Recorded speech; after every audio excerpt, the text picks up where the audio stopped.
दोस्तों, जिंदगी एक सफर है, कभी खुशियों से जगमगाती तो कभी दुखों के अंधेरों में डूबी हुई। आज हम बात करने वाले हैं एक ऐसे शख्स की जिसने इस अंधेरे को मिटाकर खुद को ही नहीं बल्कि पूरी दुनिया को भी रोशनी दिखाई। वो थे भगवान बुद्ध। आज हम आपको सुनाएंगे उनकी एक ऐसी कहानी जो आपको भी जीवन की राह पर चलने की प्रेरणा देगी। एक बार एक गांव में एक व्यक्ति रहता था। उसकी जिंदगी मुसीबतों से घिरी हुई थी। बीमारी, गरीबी और दुखों का साया उसके ऊपर हमेशा बना रहता था। वो हताश हो चुका था। उसे लगा कि उसकी जिंदगी में कभी खुशियां नहीं आएंगी। एक दिन उसने सुना कि भगवान बुद्ध पास के ही जंगल में विराजमान हैं। उसने सोचा शायद बुद्ध ही उसकी मुसीबतों का हल निकाल सके। वो जंगल की ओर चल पड़ा।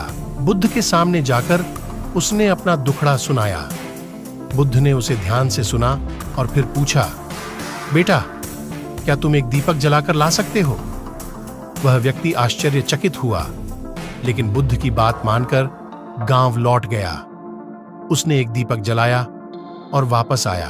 बुद्ध ने कहा, अब इस दीपक को लेकर गांव में घूमो और हर घर से थोड़ी सी आग मांगो, लेकिन ध्यान रहे किसी भी घर से आग तभी लो जब वहां शांति और खुशियां हों।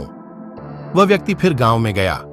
उसने हर घर का दरवाजा खटखटाया, लेकिन उसे कहीं भी खुशियां या शांति नहीं मिली। हर घर में कोई न कोई दुख था, कोई न कोई परेशानी थी। निराश होकर वह वापस बुद्ध के पास लौट आया और बोला, मुझे कहीं भी शांति नहीं मिली।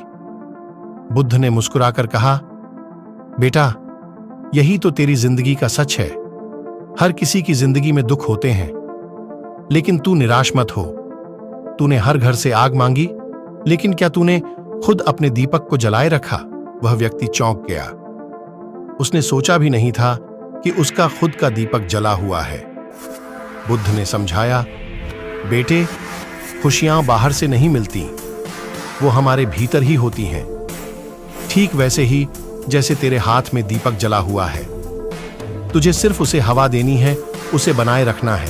दोस्तों, बुद्ध की इस कहानी से हमें बहुत कुछ सीखने को मिलता है। जिंदगी में मुसीबतें तो आएंगी ही, लेकिन हमें हार नहीं माननी है। हमारे अंदर ही खुशियों का दीपक जलता है, हमें सिर्फ उसे हवा देने की जरूरत है। अगर आपको ये कहानी अच्छी लगी तो लाइक और शेयर करना ना भूलें।